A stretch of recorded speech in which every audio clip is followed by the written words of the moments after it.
जगाला कौतुक वाटेल का नाही मला माहित नाही, पण आपल्या आपल्या जगण्याचं आपल्याला कौतुक वाटलं पाहिजे.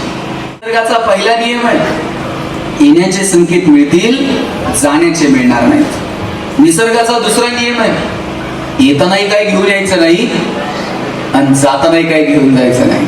मोठा श्रीमंत माणूस बसलेला होता, त्याला एवढं टेन्शन आलं, मला काहीच घेऊन जाता येत नाही आणि मग कमवायचं कशाला. त्याला टेन्शन आलं आणि ऑफिसमध्ये गेल्याबरोबर सगळा स्टाफ समोर गोळा केला. म्हटलं तुम्हाला वाटेल तितका पगार देतो, पण कमवलेलं वर घेऊन जायचं काहीतरी सुविधा उपलब्ध करा म्हटलं. सगळे टेन्शन मध्ये आले, आतापर्यंत कोणच घेऊन गेलेलं नाही साहेब, आणि तुम्ही कसं अपवाद नाही. म्हटलं लागेल तेवढा पगार घ्या, आयडिया काहीतरी द्या. दुसऱ्या तिसऱ्या दिवशी एक जण आला, म्हणला साहेब आयडिया म्हणलं आपल्याकडं. कोणी सांगितलं तुम्हाला वरती घेऊन जाता येत नाही? 100% घेऊन जाता येतं म्हटलं. म्हटलं ते कसं? तुम्ही कधी अमेरिकेला गेलाय का? गेलोय की म्हटलं. मग तिथं आपले रुपये चालतात का? हे म्हणला आपले पैसे आपला रुपया तिथं कुठं चालतो का? म्हटलं मग काय करतात? काय नाही म्हटलं, एअरपोर्ट वरतीच करन्सी चेंज करतो, डॉलर घेऊन जातो आणि मग डॉलर चालतात. कधी जर्मनीला गेलाय का? तिथं अमेरिकेतला डॉलर चालतो का? अहो म्हणले साहेब तिथं डॉलर कुठे चालतो का? चेंज करतो, युरो घेऊन जातो. आणि तो युरो तिकडं दुबईला चालतोय का? नाही म्हणले तिकडे वेगळं चलन आहे. म्हणला वरती घेऊन जाता येतात पैसे, पण तिथलं चलन वेगळं आहे. म्हणला जाताना ते पैसे म्हटला पुण्याईमध्ये ट्रान्सफर करायला लागतात. पुण्याईच्या चलनात जर पैसे ट्रान्सफर केले तर तेवढे वरती घेऊन जाता येतात. पण कुणीच मालक नाही होत, आपण विश्वस्त आहोत. सांभाळायचं, पुढच्या पिढ्यांच्या हवाली करायचं आणि ज्या दिवशी निरोप येईल त्या दिवशी तिकीट काढून निघून जायचं. इतका साधा सरळ आणि सोपा अर्थ जगण्याचा आहे. या माईकवर मी आज बोलतोय, याच्या आधी किती जण बोलले? हजारो लोक बोलले. उद्या दुसरं कोणीतरी, यांनी फक्त विकत घेतलाय आणि कोणाला तर जोडून द्यायचं, ते सुद्धा मालक. आता मालक 5-10 मिनिटं मी, उद्या दुसरं कोणतं. मालक कुणीच नाही, आपण विश्वस्त आहोत. सांभाळून पुढे फॉरवर्ड करायचं. ज्या खुर्च्यांवर तुम्ही बसलायत ना, या खुर्च्यांवर कितीतरी जण बसून घ्या. उद्या या खुर्च्या दुसऱ्या कोणत्या तर कार्यक्रमात असतील, परवा आणखी तिसऱ्या कुठल्या तरी कार्यक्रमात असतील. म्हणून मला काय म्हणायचं माहितीये का, पद प्रतिष्ठा सत्ता संपत्ती सगळं चंचल आहे. आज आहे उद्या नाही, माहित नाही. जे काही क्षण येतील ते आनंदाने जगता येतील का? प्रत्येक क्षणाचा माणूस म्हणून आनंद घेता येईल का? ही भूमिका आपली असली पाहिजे.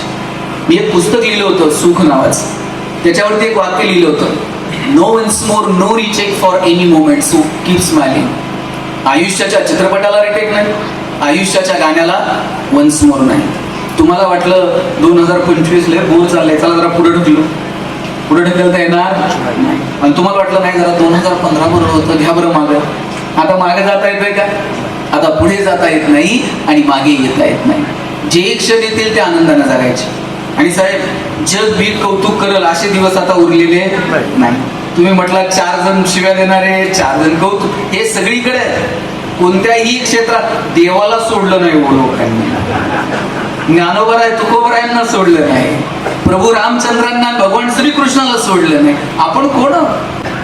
जगाला कौतुक वाटेल का नाही मला माहित नाही, पण आपल्या आपल्या जगण्याचं आपल्याला कौतुक वाटलं पाहिजे. तुकाराम महाराज जायला निघाले आणि कोणतरी विचारलं, तुकोबराय काय मिळालं तुम्हाला तुमच्या आयुष्यात?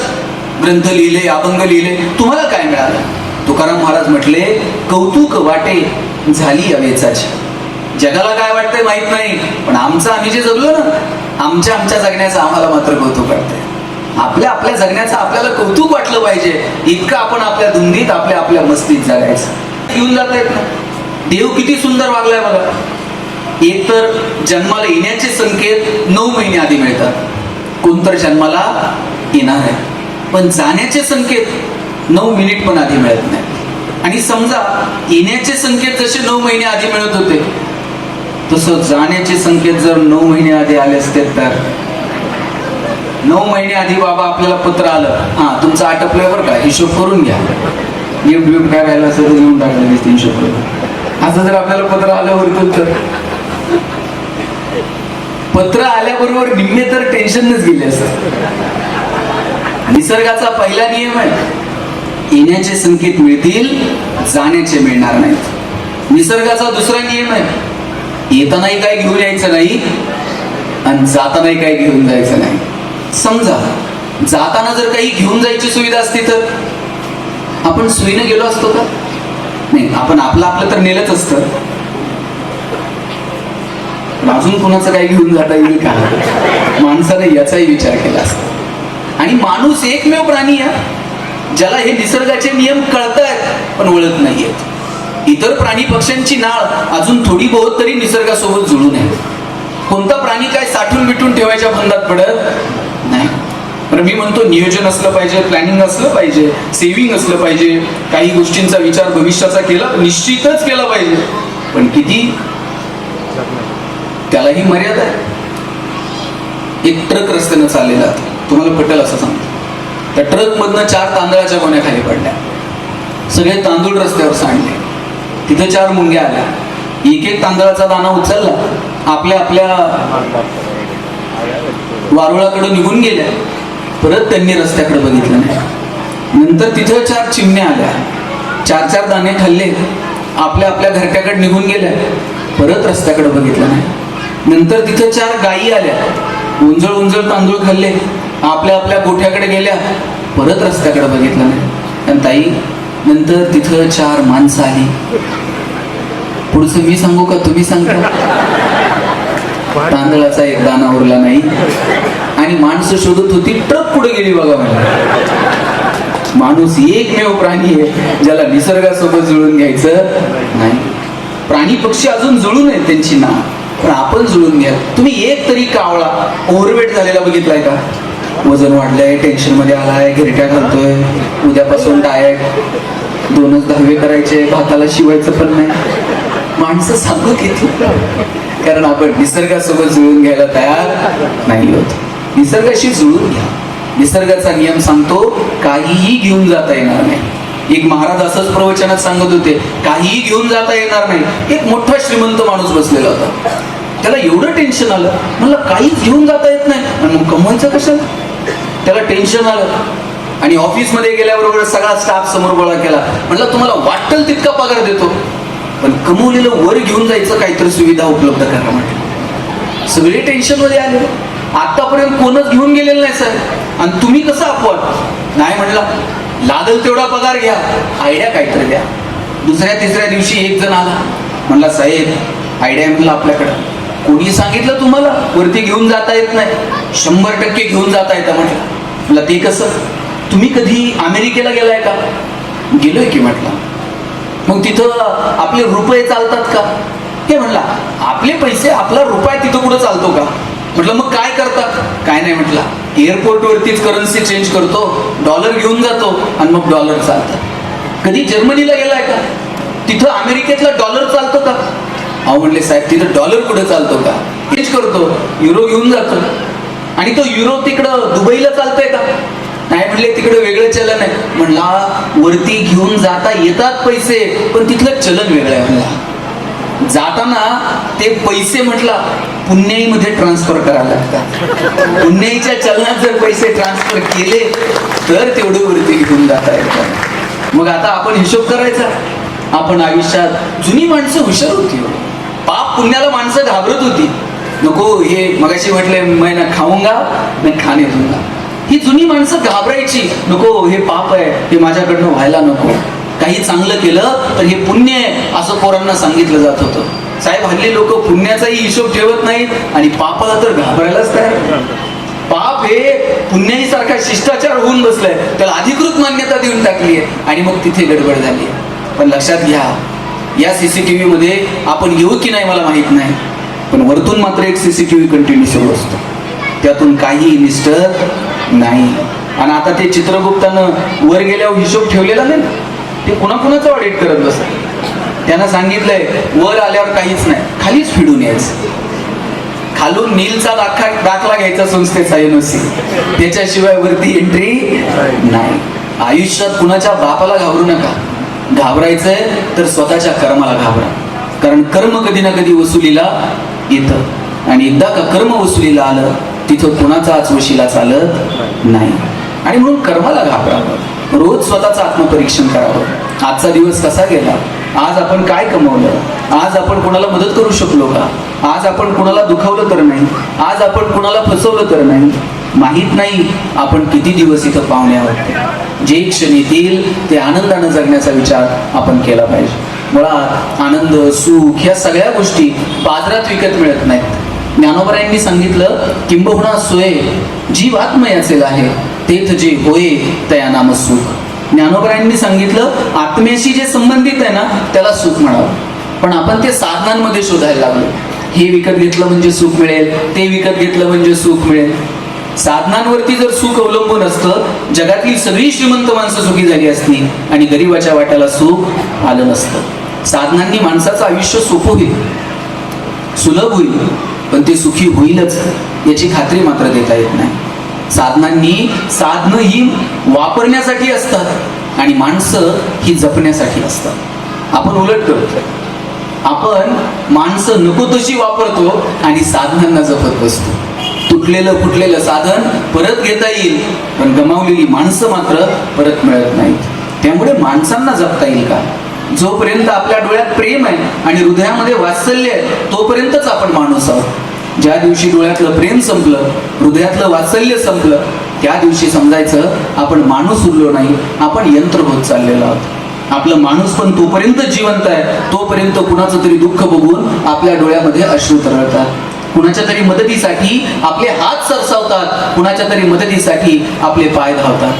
पण आपल्या मदतीला, आपल्या धावण्याला, आपल्या हातांच्या सरसावण्याला सुद्धा योग्य दिशा असली पाहिजे. कष्ट सुद्धा योग्य दिशेने केले पाहिजेत, अन्यथा तेही फुल ठरतात.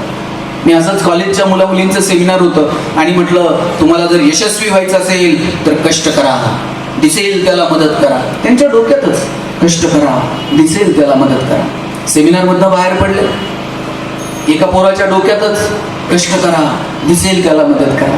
एका बंगल्याला आग लागलेली होती, याच्या डोक्यात दिसेल त्याला मदत करा. आगीमध्ये शिरला, प्राणांची बाजी लावली, दिसेल त्याला उचलायचा, रस्त्यावर आणून ठेवायचा. स्वतःचे प्राण जीवावर उदार होऊन आगीत शिरला, 10 माणसं आगीतनं त्यानं रस्त्यावर आणून ठेवली आणि स्वतः जेव्हा तो रस्त्यावरती आला, बाहेर आल्याबरोबर पोलिसांनी त्याला अटक केली. हा म्हणला, हो मी स्वतःच्या प्राणांची बाजी लावली, 10 माणसं आगीतनं बाहेर काढली आणि तुम्ही मला अटक करताय? पोलीस म्हणले, मूर्ख माणसा, जी माणसं तू आगीतनं बाहेर आणून ठेवत होता ती अग्निशामक दलाची होती. ती आग विझवत होती, तू त्यांना बाहेर काढत होता. तुमच्या कष्टाला जर दिशा नसेल तर ते कष्ट सुद्धा हिताचे नाही. योग्य दिशेनं करा. सामाजिक दृष्ट्या त्यांच्या जडणघडणीमध्ये तुमची भूमिका महत्वाची आहे. माणूस म्हणून आपण त्यांना घडवतोय का, हा विचार तुमच्या मनामध्ये सातत्यानं असला पाहिजे. आज आपण गृहिणी असणं चुकीचं आहे. तुम्ही गृहिणी आहात तर तुमच्या मुलाबाळांच्या संस्कारांवरती काम करा, त्यांच्या शिक्षणावरती काम करा, वेळ द्या त्यांना भरभरून. आज आपण 2-2, 2.5 वर्षात, मी सांगू का तुम्ही सांगता, मोबाईल देतो आणि पोरगं इतकं पुढचं आहे, मोबाईल हातात आल्याशिवाय तेही रडायचं थांबत नाही. आईच्या स्पर्शाची जागा जर मोबाईलच्या स्पर्शाने घेतली असेल तर हा कुणाचा पराजय? विज्ञान तंत्रज्ञानाचा विजय आहे का मातृत्वाचा पराजय आहे हे ठरवण्याची वेळ आलेली आहे. मी म्हणत नाही मोबाईल देऊ नका, मुलं टेक्नोसेव्ही असली पाहिजे, त्यांना नवीन तंत्रज्ञान कळलं पाहिजे, पण किती, कोणत्या कारणासाठी? अरे पोरं हल्ली मैदानावर खेळताना पण दिसत नाही. आम्ही जर लहानपणी खेळायला गेलो ना, आई पळत यायची, बाद झालं रे खेळायचं, चला आता अभ्यासाला बसा. आता आईला काठी घेऊन पोराच्या मागं पळावं लागतं. ये बाबा ठेव मोबाईल, चल मैदानावर, 4 उड्या मी मारते, तू 2 तर मग. इथपर्यंत येऊन ठेव, इथपर्यंत येऊ देऊ नका. मुलाबाळांच्या शिक्षणाचा विचार करा, त्यांच्या संस्कारांचा विचार करा. आम्ही जर जेवायला बसलो ना, आजोबा जवळ घ्यायचे, बसा रे जेवायला, सगळ्यांनी असा गोल करून जेवायला बसायचं. आता किती कुटुंब अशी आहेत की जिथं असा गोल करून जेवायला बसलं जातं? आता गोल उरला नाही. एक पिढी होती गोल करून जेवायला बसायची, त्यानंतर अर्ध गोल आला, पुढे टीव्ही सुरू असतो, एकमेकांना फक्त रिमोट फेकून मारायचं राहिलेलं असतं. आता अर्धगोलही संपत आलाय. आता प्रत्येक जण आपापल्या सोयीने येतो, मोबाईल बघता बघता जेवतो आणि आपापल्या सोयीनं निघून जातो. संवादही उरला नाही. आम्ही एकत्र जेवायला बसायचो, आजोबा सांगायचे चला ताटाच्या भोवती पाणी फिरवा. आम्ही म्हणायचो का फिरवायचं? ताटाच्या भोवती पाणी फिरवल्यावर ताटातले पदार्थ काय बदलतात का?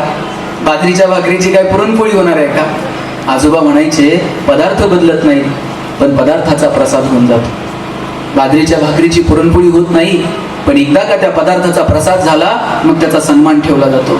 ताटावर बसलं का ते म्हणायचे हात जोडा आणि आभार माना. म्हटलं कोणाचे आभार मानायचे? ते म्हणायचे ज्यानं पिकवलं त्या शेतकऱ्याचे आभार माना, जिनं शिजवलं त्या तुमच्या आईचे आभार माना, आणि ज्यानं भूक दिली त्या भगवंताचे आभार माना.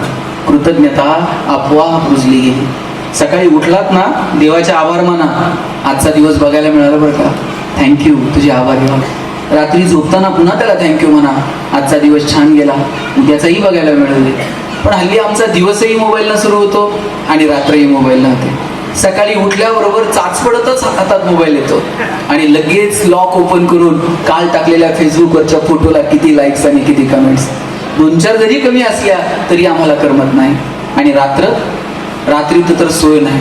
डोळे ताणून ताणून जोपर्यंत डोळे आपोआप झाकत नाही तोपर्यंत मोबाईल बघायचा असतो. तरुण पोरं तर रात्री डीपी असं झूम करून बघतात. पण कमालीचे आम्ही ऍडिक्ट झालो. मोबाईल चांगलं साधन आहे, पण किती आणि कशासाठी हे मात्र ठरवलं पाहिजे. साधनं आपल्यासाठी आहेत, आपण साधनांसाठी नाही आहोत. आपला रुबाब असला पाहिजे साधनांवरती, पण साधनं जेव्हा माणसांवरती रुबाब गाजवतात आणि आपण त्याच्या कमालीचे आहार जातो त्यावेळेस मात्र आनंदापासून दूर जातो. मला मुळात तुम्हाला एक विचारायचं आहे, तुम्हाला आनंदी राहायचंय का हो? किती जणांना आनंदी राहायचं? वर हात करायचा, घ्या हात करा. सगळ्यांना आनंदी राहायचंय. मी दुसरा प्रश्न विचारतो, हा दाखवायचंय राहायचंय? मग ते फार सोपं आहे. माझा दावा आहे बहुतांशी लोकांना आनंदी राहायचं नसतं. त्याला तिथं बघण्यात इंटरेस्ट नाहीये. आपण कुठे आहोत हे जगाला कळलं पाहिजे यात इंटरेस्ट आहे. बरं मोबाईल आहे, स्टेटस ठेवायची सुविधा आहे, अडचण काहीच नाही, ठेवलंच पाहिजे. पण खरं दुःख कधी आहे माहिती आहे? ज्याच्यासाठी स्टेटस ठेवलं त्यानं जर बघितलं नाही ना, इतकं वाईट वाटतंय. असं वाटतंय ट्रिपचे सगळे पैसे वाया लागले. आमचा आनंदही आमचा राहिलेला नाही आणि आमचं दुःखही आमचं राहिलेलं नाही. खरं तर आनंदही आपला आहे आणि दुःखही आपलं आहे. पण आपला आनंद हा इतरांच्या क्रियेप्रतिक्रियेवरती अवलंबून आहे. लोक आमच्याविषयी काय बोलतात, त्यांच्या तुलनेमध्ये आम्ही कुठे आहोत याच्यावरून आमचा आनंद ठरतो. नवऱ्यानं 2000 रुपयाची साडी आणली, आनंदच आहे, पण तो कुठपर्यंत? फक्त शेजारचीनं म्हणाय बाई आमच्या यांनी काल 5,000ची आणली.